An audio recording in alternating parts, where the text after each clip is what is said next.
సంవత్సరాల తరబడి ఎన్ని మందులు వాడినా మీ మోకాల నొప్పులు తగ్గట్లేదా? ప్రాణ పెయిన్ క్లినిక్ లో అత్యాధునిక చికిత్స.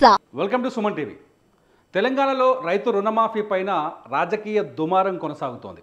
రైతు రుణమాఫీకి మాజీ మంత్రి హరీష్ రావు రాజీనామాకి ఒక పొలిటికల్ లింక్ ఉంది. ఎందుకంటే ఎంపీ ఎలక్షన్ల సమయంలో సీఎం రేవంత్ రెడ్డికి హరీష్ రావు ఒక సవాల్ విసిరారు. ఆగస్టు 15వ తేదీలోపు రైతులకి 2 లక్షల రూపాయల రుణమాఫీ చేస్తే నేను తన ఎమ్మెల్యే పదవికి రాజీనామా చేస్తానని. నిన్న ఆగస్టు 15వ తేదీ గవర్నమెంట్ అనుకున్నట్టుగానే 2 లక్షల వరకు బ్యాంకులో రుణాలున్న రైతులందరికీ రుణమాఫీ చేసింది. రుణమాఫీ చేసిన సందర్భంలో వైరాలో జరిగిన సభలో రేవంత్ రెడ్డి నేరుగా హరీష్ రావుకి సవాల్ విసిరారు. రాజీనామా చేస్తావా లేదా అని చెప్పేసి. ఆనాడు హరీష్ రావు సవాలు విసిరిండు, మీరు రైతు రుణమాఫీ చెయ్యండి, నేను సిద్దిపేట ఎమ్మెల్యేకు రాజీనామా చేస్తా, మళ్ళా ఎన్నికల్లో పోటీ చెయ్యనని.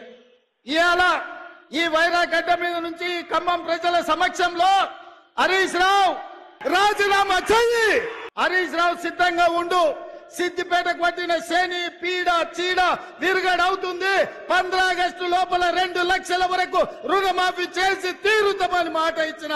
అయితే ఇక్కడ ఒక హరీష్ రావు చాలా స్పష్టంగా రేవంత్ రెడ్డికి సమాధానం చెబుతూ, రుణమాఫీ పేరుతో రేవంత్ రెడ్డి రైతుల్ని మోసం చేశాడు తప్ప ఎక్కడా రైతుని సాటిస్ఫై చేసే విధంగా రుణమాఫీ లేదు, ఇది పచ్చి మోసం అని చెప్పేసి కౌంటర్ ఇచ్చారు హరీష్ రావు. ఇక్కడ ప్రశ్న ఏంటి అంటే రైతుల విషయంలో, రైతు రుణమాఫీ విషయంలో బీఆర్ఎస్ ప్రభుత్వం నీట్గా రుణమాఫీ చేసిందా ఎటువంటి ఇబ్బందులు లేకుండా రైతులకి, లేదంటే కాంగ్రెస్ ప్రభుత్వం ఇప్పుడు జరిగిన రుణమాఫీ న్యాయంగా ఉందా? బీఆర్ఎస్ రైతులకు సంపూర్ణ న్యాయం చేసిందా, లేకపోతే కాంగ్రెస్ సంపూర్ణ న్యాయం చేసిందా రుణమాఫీ విషయంలో అనేది ఇక్కడ ప్రశ్నగా కనిపిస్తోంది. చాలా స్పష్టంగా అర్థం చేసుకోవచ్చు. బీఆర్ఎస్ ప్రభుత్వం గతంలో రైతులకి రుణమాఫీ చేస్తామని చెప్పింది 1 లక్ష రూపాయల వరకు అప్పున్న రైతులకి. అంటే 1 లక్ష రూపాయల వరకు బ్యాంకులో ఎవరికైతే లోన్ ఉంటుందో, 1 లక్షకు మించున్నా సరే 1 లక్ష రూపాయల వరకు మేము రుణమాఫీ చేస్తామని చెప్పింది. ఒక్క దఫా మాత్రం చేయలేదు. బీఆర్ఎస్ ఫస్ట్ 25,000 చేసింది, మొదటి దఫాలో 25,000 వరకు లోన్ వాళ్ళకి చేసింది.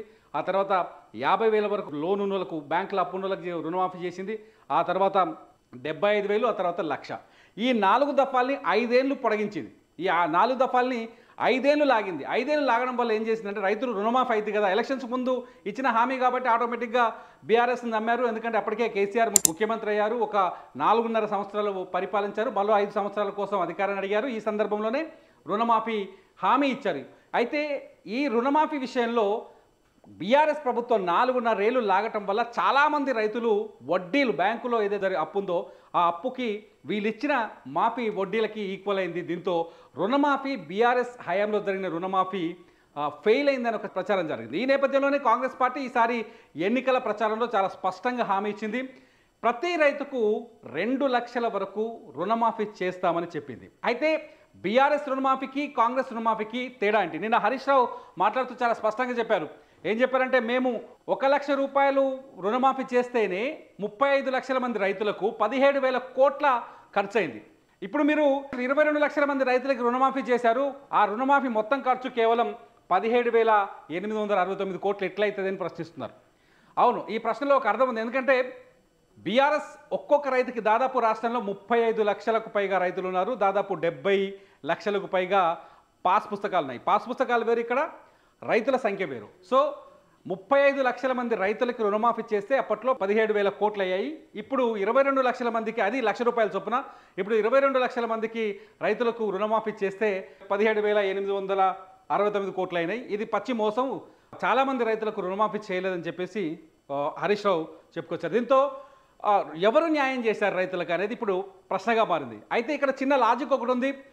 1 లక్ష రూపాయల వరకు రుణమాఫీ చేసింది బీఆర్ఎస్ ప్రభుత్వం, 1 లక్ష రూపాయల వరకు రుణమాఫీ చేసింది, అది 17,000 కోట్లు అయింది. కానీ బీఆర్ఎస్ చేసిన రుణమాఫీలో టైం బౌండ్ లేదు. అప్పుడు మనకు అర్థమైంది ఏంటంటే, రైతులను అడిగినా తెలుస్తుంది, ఇది బ్యాంకులో పోయినా ఎంక్వైరీ చేస్తే తెలుస్తుంది, టైం బౌండ్ లేదు.